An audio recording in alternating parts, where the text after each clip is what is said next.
Hello, anybody, and thanks for tuning in to Monday Morning Handicapping. This is my first true Monday Morning Handicapping video that I'm putting out. And sticking to the origins of where I came up with Monday Morning Handicapping, I'm actually going to go back and take a look at a race, look at the winner of the race, and try to make a case for how I could have selected that winner next time or going forward. As you can see, this is going to revolve around angles for low-level races at Pleasanton. This particular race was a claiming race for $5,000, non-winners of 2 lifetime for 3-year-olds and upward, 5 furlongs on the dirt. And if you look down at the bottom, this is an example of why this kind of exercise is important, going back and learning, figuring out how to pick winners in the future so that it doesn't cost you like it cost me. Little did I know it was going to cost me so much, because if you follow my cursor, I played a 20-cent pick six, which is where you can pick multiple horses throughout 6 races, and if they all come in, you win a usually a pretty good sized jackpot depending on the odds of the horses. But here was my ticket in the first race. Starting in race 4, I had the 3, 7, or 8. And if you look down at the payouts, the winner was a 7, so I had that winner. Next race, I chose the 5. Look down, the 5 won. The 4 is here also because that horse was scratched out. So if you had the 4, you were awarded the favorite of the race. So 4 or 5 gets credit for the win. Race number 3, and this is where I went wrong. I had the 2 and the 4, and the 5 ended up winning. And the 5 is the horse that we're going to be taking a look at today and make a case for how we can select this horse going into the future. Next race had the 6 or the 7. The 7 ended up winning. Next race had 3, 5. The 5 won. And if you watch my last video, I was going to single the 6, and the 6 did end up winning. If you had all 6 of these horses, that jackpot paid $3,481. My ticket total was $4.80, and it returns $0. So I want to go through this exercise for myself, but also for anyone else who's watching and just trying to learn and come up with some takeaways. We're also going to look back at the horses I did select, look at the cases for them. I'm going to do some Monday morning handicapping on those, maybe some things I overlooked. We'll look at the horse at 1, some things I didn't look hard enough at, and then at the end we'll wrap it up with some key takeaways. So let's head on over to the race itself. Is a claiming race, $5,000 for non-winners of 2 lifetime, like I said. So no horse in this field has beaten winners, has 1 career win. Again, that non-2L, so non-winners of 2 lifetime. Technically, horses could have beaten winners. Horses don't have to start out in maiden races, which again is where all the horses in the field have never won a race. You could start a horse that has never won a race against other horses that have already won. Usually you don't want to do that just so they can rise through the ranks naturally, but it is possible that they have beaten winners before. But for the most part, they will have only faced maidens until they break their win or break their maiden, and then face winners after that. So this condition is reserved for non-winners of 2 lifetime. Weak field, this particular field is 8 for 107 combined. So there were 8 runners. They've each broke their maidens, so that's 8 wins. And combined, they've had 107 starts, so a little over 13 on average. Each horse is. That's a 7.5% win rate across the field, so very low. Just horses that are not getting the job done. Bottom level, this is just some of the lowest class racing at Pleasanton. Every horse needs to have a level that they belong. And in these bottom level races, you need to look out for horses that are dropping in price. So maybe horses that were valued at $20,000 not long ago are now in for $5,000. View that with a little bit of skepticism, see why they're dropping suddenly. Horses that are at the level, so races like this could be filled with horses that have been trying at the level and either are close to winning or not close at all, but either way, just running at the level probably fit here. Or you might see some horses that have just broke their maiden. Maybe a horse comes out, first start of its career, wins that maiden race. It would make sense that a horse would jump into the 5,000 non-winners of 2 lifetime. The price tag is what I would factor in at that point. If the horse broke its maidens for, say, 20,000 in Southern California, moves up to Northern California, jumps in for 5,000. Well, that horse that was $20,000 a few weeks ago, you can now purchase for 5,000. I would consider that a red flag. So the price tag for horses that have just broke a maiden would make a difference there. This race was also 5 furlongs, which should favor horses that have shown speed in prior races. And looking at the field, any horse that has shown an affinity or a liking for the dirt track is a plus. This race today is being run on the dirt. So I'm going to start off by looking at the original picks. Remember, on my pick 6 ticket, I had the 2 and the 4. And if you look at my last video, this is pretty much my rationale for why I picked the horse. On the left-hand side, I just copy and pasted from my last slide. And on the right-hand side is my Monday morning handicapping. So I'm going to go through the rationale for why I like the horse, and then give a counter argument for why it maybe was not such a positive in hindsight. So first one is dropping from 10K, so a claiming tag of $10,000. It had nearly won at $8,000. In this race, that horse drops past the $8,000 level where it was close. This is a soft spot, but the trainer and owner is willing to lose the horse or have someone else purchase it for $5,000. Maybe that's a lack of confidence. I was eliminating the Ferndale strugglers. So those are horses that have been running at Ferndale, which again is a lower level tier of racing overall. However, Ferndale is a unique track. It's a 5/8 mile, so the turns are really tight. Some horses just don't take to that track very well. A lot more turns. The turns are sharper. Be forgiving for less than ideal trips. So horses sometimes just don't like those tight turns, sometimes go wide, and that can really cost the horse the race, just taking one or two of those turns too wide. Again, unique track. Some horses just don't really like it. This horse that I picked was a beat slow last race. All other figures fit here. Slow starts. The horse got out of the gate slow last time out, and looking back, this horse had done that 2 times in the last 4 races.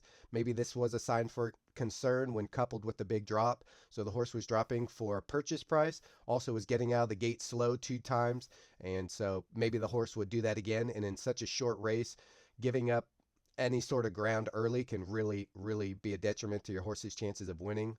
Number 4, Calvario is a solid trainer in NorCal, and I stand by that. However, Calvario is a sharp trainer, yet this project, this horse he had, does not seem to be going well. So usually good trainers can get horses that have talent to run well and eventually win. This horse, again, I think it was 1 for 13 on average across the field. So a sharp trainer couldn't get this horse over the hump, could not get this horse its second win. So if a good trainer couldn't get it to run well, then maybe the horse just needs another drop in class somewhere else.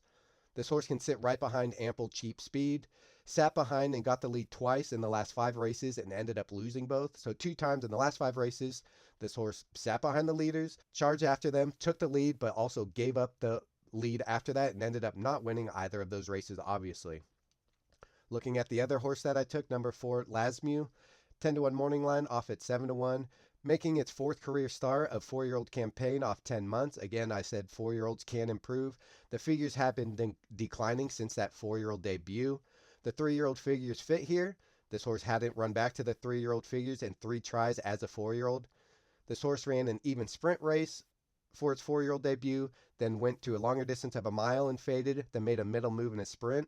This horse has gotten the lead 2 times in its career, lone lead routing, so typically those races are run a lot slower because they're going a lot further. They don't want to use up all that energy. And at the end of a 6-furlong maiden win on synthetic. So that race was much longer, and this horse barely got the win, broke its maiden, or got its first win of its career by 3/4 of a length, going 1/8 of a mile longer than the race today, and was on a different surface. Synthetic tends to favor closers a little bit more by rule of thumb. So this horse, with its somewhat of a closing style, shortens up distance here, so less time to make that closing move on a new surface, going a shorter distance. This horse had a nice 5-furlong work in 1 minute, 1 second, 0.2 since its last race. However, a horse like this that's kind of closing and is struggling to get there in shorter races, you'd probably like to see shorter, faster workouts, maybe a 3-furlong or even a 4-furlong work, and look for some bursts of speed, try to train that into the horse. Trujillo and Jimenez, I considered a jock upgrade. This horse has had solid jockeys before, including Jimenez, who rode this horse several times before today's race, and a different jockey broke this horse's maiden. So Jimenez, although is a good jockey, has ridden this horse before with no success, and the jockey that did end up winning on this horse was somebody different. So sometimes horses just respond better for different jockeys, and this horse has not won for Jimenez yet. This here is a past performance of the winner. You can pause the video and take a look for yourself, but I'll be going back and forth between this slide and my next slide, going over the points of this eventual winner. So this winner, number 5, named Drive By, 5-1 morning line off at 4-1 odds.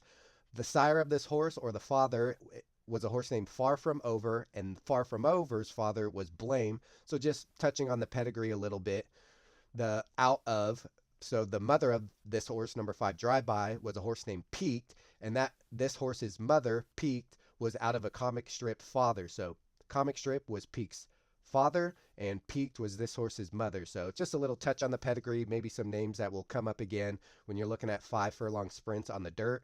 Tomlinson rating, which you can find here if you follow my cursor, this 340. This is a rough gauge of how well a horse should perform at this distance. There's a number for the turf, how well a horse should perform on the turf, synthetic, etc. You can look into that more on your own. And also over here, here's where you see the sire, Far From Over, the dam, Peak out of comic strip. This horse is a 3-year-old, so there is some maturing that can take place. You can see the age right here, number 3. This means that the horse is 3 years old, born in March.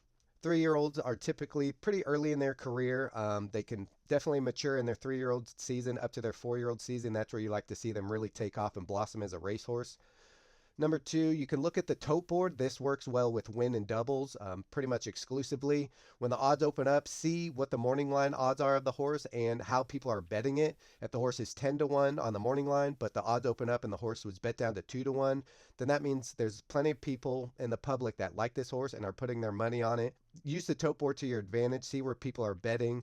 It's a good indicator of if a horse has better chances than it may seem on paper. Number 3, horse had been running at this level recently, no sharp rise or drop in class. So if we look at the last few, non-winners of 2 lifetime for $4,000, 5,000 non-winners of 2, 5,000 non-winners of 2, and that's the level we're at today. Before that, a little bit higher class, but wasn't able to get the job done. So it's dropped down to about this level the last 3 tries, not able to get the job done yet.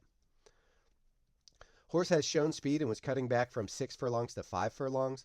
So again, we look back at this last race right here, 6 furlongs, got out to the front as you can see here and finished third by 2.5 lengths. So it's cutting back from 6 furlongs back down to 5. So has speed, doesn't have to carry that speed as far, should have enough stamina to last throughout. We hope, and turns out eventually it did. Horse has had the second best last out speed figure in the field with this jockey. So if you look at these bold numbers up and down, the most recent race at the top, it ran a 49 speed figure, and this was the second highest in the entire field of 8. Horse was one of 2 horses in this field with the win at the distance. Again, these were all maiden wins for all the horses in the race. They'd won one race. It was their maiden win. But if we look over here, 5 furlongs at this distance, this horse has tried it 4 times. Its lone win was at this distance. So 5 furlongs might be something that is just in this horse's wheelhouse. Horse ran its career best figure on the surface, the dirt, 3.5 months ago, 6 races ago. So if we look at these bold numbers again, a 58 is the highest of all these speed figures. We scroll over to the left, there's no indicator here, meaning it was dirt. Look right here, the condition was fast. If you look down here, for example, these A's in little, I guess, diamonds indicates all-weather surface, so it's a synthetic surface. It plays somewhat in between dirt and turf as a rule of thumb, but this horse's top speed figure was 58 on dirt and going 6 furlongs. Horse has had seemingly no setbacks or layoffs since debut. This horse, since it started, tends to race every 2 to 6 weeks, and you can see the dates going all the way back to January, came back 2-3 weeks later, ran in February, took about a month off, came back in April, then May, later in June, August, 2 weeks later in August, 2 weeks later in August again, September, October, November. So this horse hasn't had any ailments, any setbacks that's preventing the horse from actually racing and competing. So that's a good indicator that the horse is at least sound, in good health, and the trainer seems to be putting this horse out, at least as of late, in conditions where it does belong.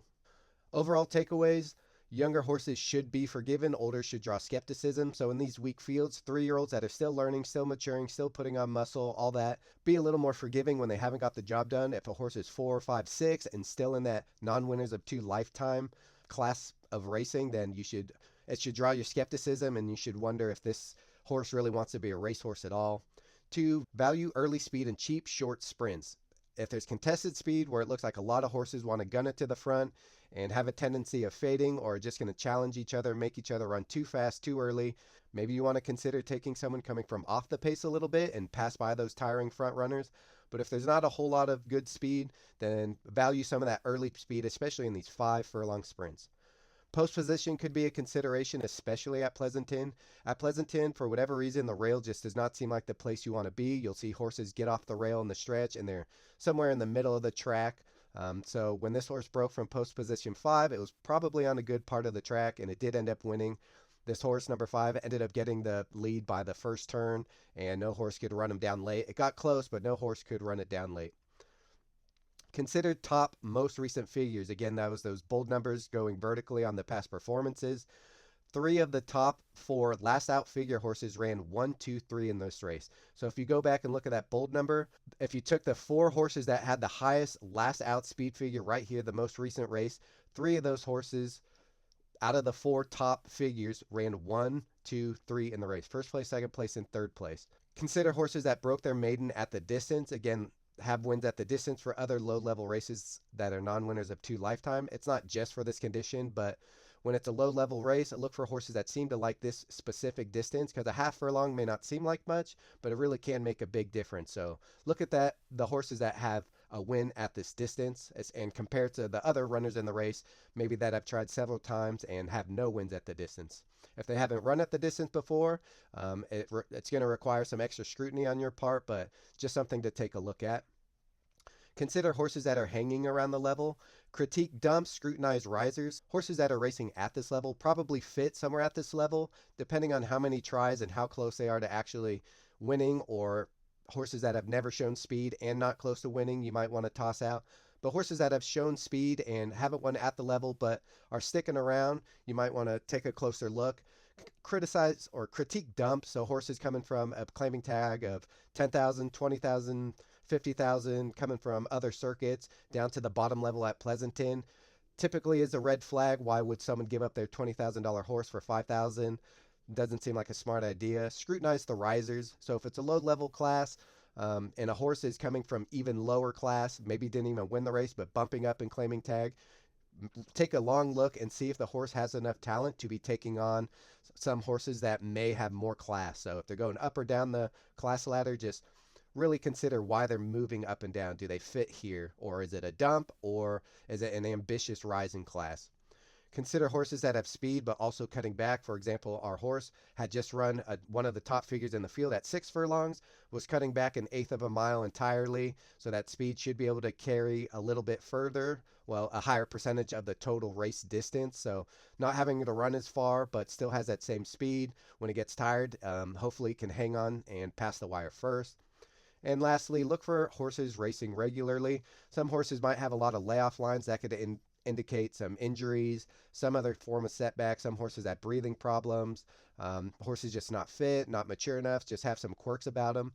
So like this horse, though it hadn't won in a while, it had been racing regularly, it had been showing speed, doesn't seem to have any setbacks on paper. So these are all just things to consider when looking at some of these lower level races at Pleasanton especially, and particularly I will factor this in next time I handicap a race like this, and maybe I can cash in on one of those nice pick sixes.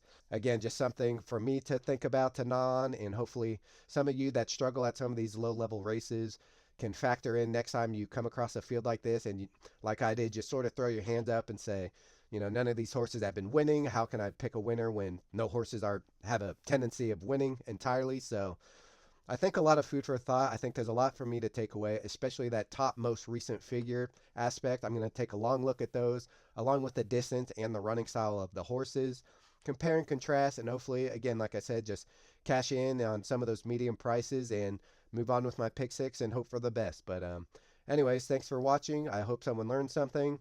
Please like and subscribe, leave a comment, share with friends. Let me know what you think. If there's anything else you want me to touch on, please let me know. But again, thanks for watching. I really appreciate it, and see you next time.